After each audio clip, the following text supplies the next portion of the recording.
Hello, Toby. What a privilege it is to be able to speak to you. So we're here to speak about your new film, Salvable, which is I really, really liked it.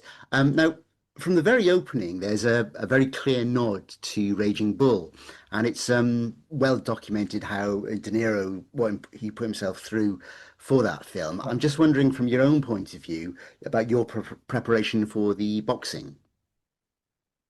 Yeah, the preparation was enormous. I mean, once you start the, aerobic exercise of boxing with the wonderful trainer at ABC Penarth, if I have to mention Neil. Neil got us working out, and then we started to shred all our weight that we'd been putting on to try and look bulky, big guys.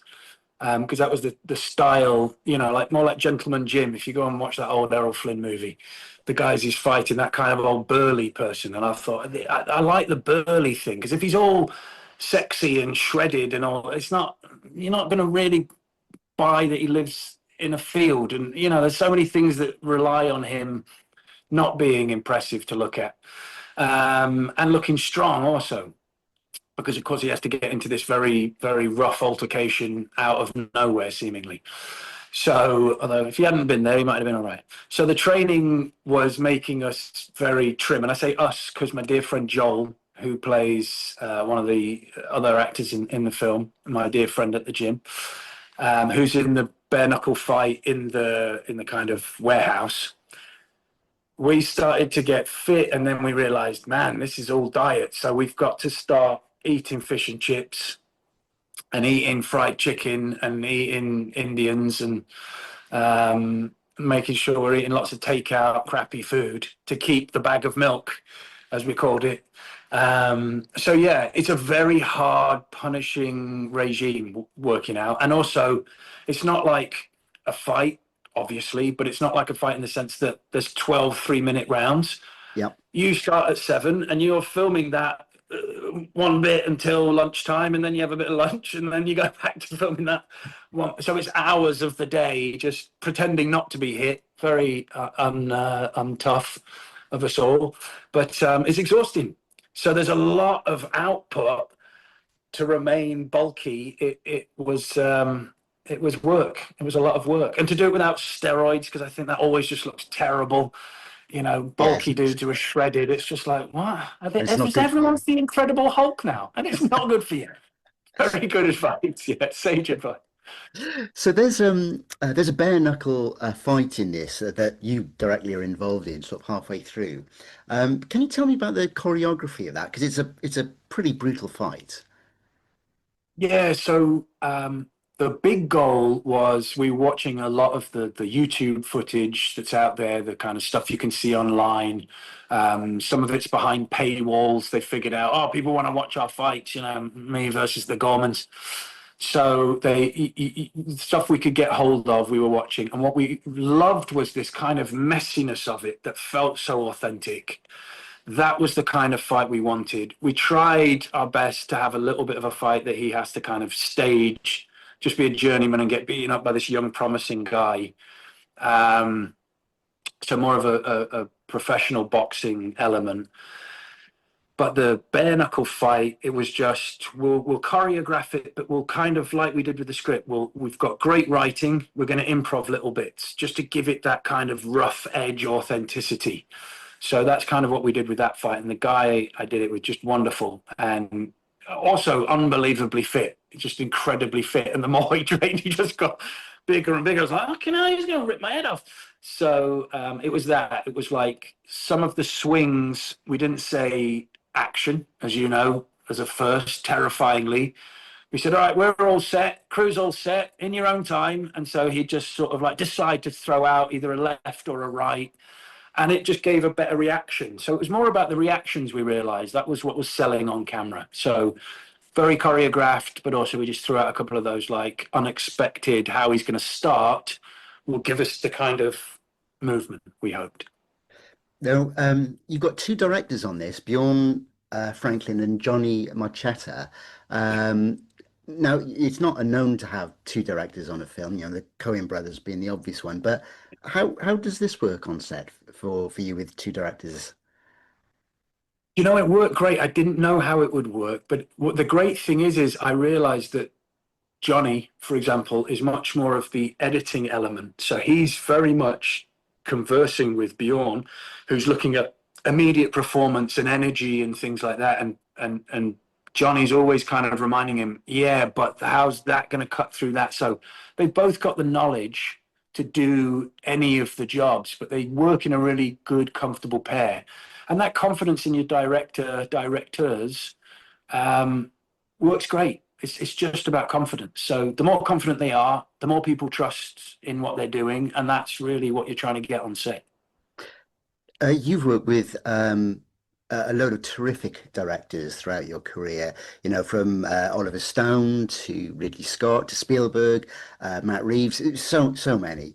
But Bjorn is a first-time director on what is a small independent film. So does that make it less pressurized and give you more freedom when you're on set? It can do, yeah. That's a really interesting question because, of course, they've done a phenomenal debut, and everyone really talks about, oh, the risk of working with a first-time director. But as you progress through your job, in any job, you realize you started at some point. No one was impressed with you when you came on set. So it really is that. It's the kindness of the field we work in. I think it's great that they get such a huge responsibility, but they stood up to it. You know, they answered the right questions the right way, and they got to where they were out of persistence. You know, they wrote a good script. They were open to improv. They were willing to run the risks to get, you know, the people they felt were the right people for the jobs. You know, so we got very lucky with the cast.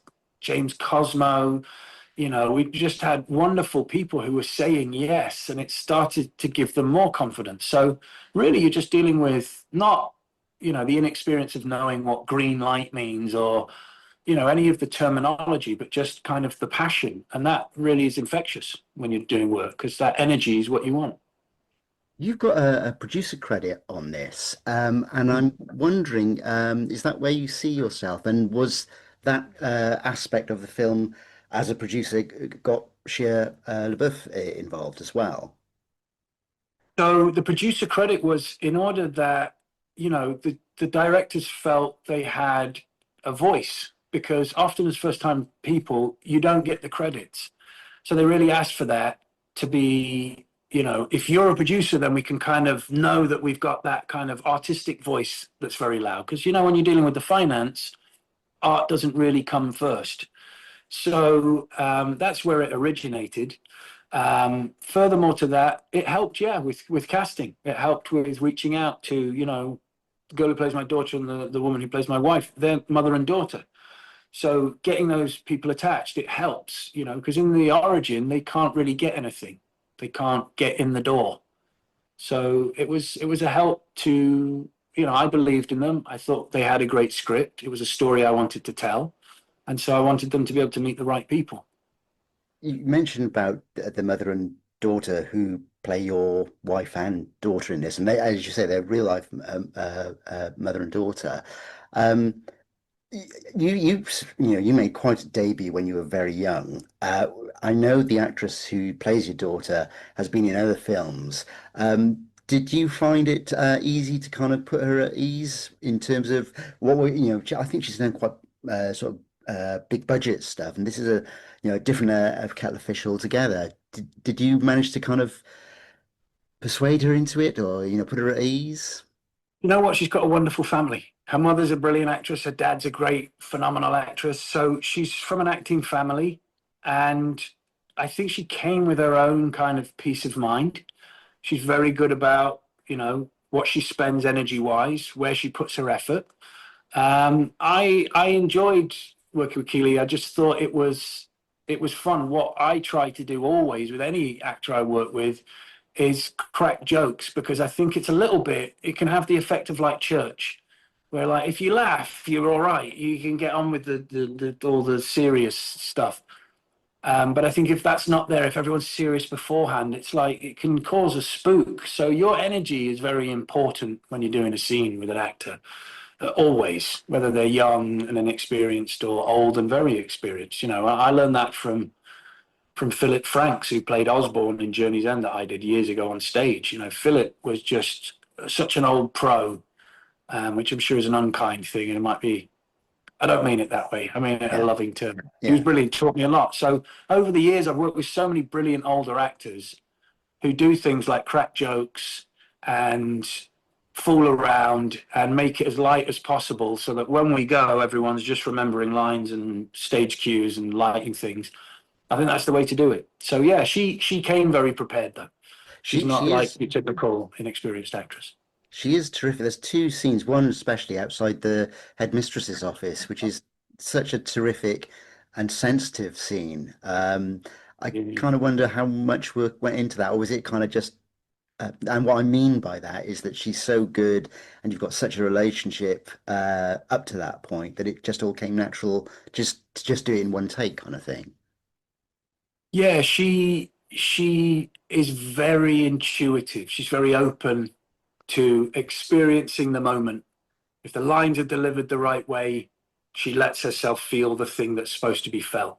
She wasn't acting. She wasn't like hitting a cue to do the thing. So yeah, she's very, very talented. Very talented. And then the other side of the coin is Shia Labeouf, who has, I don't mean in any disrespect to him whatsoever. He strikes me as now a very intense actor. Is that how you found him on set? I've never found Shia intense. I think what Shia brought that was so wonderful was that kind of mischievousness that really was required for someone to lead him astray, for someone to be the person who would do that. Like Shy has just got this great mischievousness, and again, it's energy. You know, if everyone's being serious around him because he's a star and oh, it's important, he's going to be that person. Yeah, He's an actor, so he's an emotional sponge. I think he allows that rawness into his life because it gives him vigor. But for me, I'm always lighthearted and cracking jokes, and we were reading bits, messages from friends, uh, coming up with thumb wars, him tying my shoelace. His goal became with me to try and make me corpse, and that was really, why I thoroughly enjoy him as a person. You know, he puts in the effort where it's required. So yeah, but yeah, what I loved was just the mischievousness. As soon as he arrived, I thought, "This fuck is up to no good," but not in like the thug way, not in like dangerous. And I think that's the mistake that most people who were casting were doing. That everyone was trying to prove how tough they were. And it wasn't this film. The film is not about boxing. The film is about a yeah, relationship of a man who is a boxer, who yeah. has that mentality to get up and do that work. Yeah, he looks like a bag of milk, but it's all the things. It's finding the right dialogue. So it's the argument with her when she comes to the caravan with my wife, my Keely's real mum.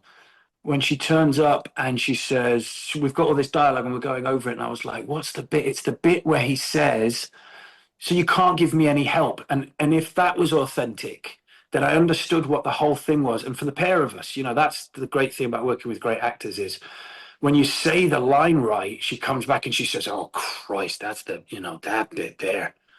That's it." It's like, why don't you give me it? So suddenly we had the whole scene properly because we knew where to hang our hat.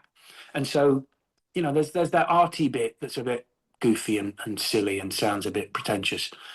But once you catch that and you've got good actors, and Shai is just brilliant at that. He knows instinctively where the scene hangs its hat and what it is. And so really what we worked on, especially in the bare knuckle scene, was how we could quickly get from how it turns disastrous to me getting my hands wrapped to him accepting it and pretending like it was always his plan. Yeah. But he's just got that, yeah, he's got that great quality of mischievousness that I really enjoy. As does Barry Ward, who plays the gypsy in that scene, who's just one of my favourite people on earth. Your And your Joel scene Morris, a lot of those people. Well, sorry, I say your scenes with Shia are terrific, and it'd be great to see you do more features together. it'd be Uh, lovely. So finally, then, little anecdotal thing. There's a story that when you were filming down in Penarth and Barry, that you were shooting near a tattoo parlor, and consequently, many of the cast and crew, I think Bjorn especially, got a team tattoo. Did you get one as well? I didn't get I didn't get a tattoo. No, they were lovely people. They got swarmed, so there was no time for tattoos. But it was one of those days. It's the problem with a day that's going really well. See, it's just the thing where we're supposed to be watching for the jewelry store and see like what's going on over here, and just making sure that it's a place we could make this terrible mistake. And of course, that causes a like leisurely day, and it's nice, and the ice cream man comes, and then someone's like, "Oh, we're tattoo artists," and Bjorn and Johnny. Johnny doesn't always wear socks, so he's one of them people who'll get a tattoo in 2 minutes. They're very sweet. Yeah, they did. They got tattoos. I don't know what off. I don't know where on their bodies they got them, but they all got them. Yeah, not me. That's great. Thanks, Toby. Thank you ever so much for your Yeah, time. pleasure. Very Thank you grateful. very much. Have a great day.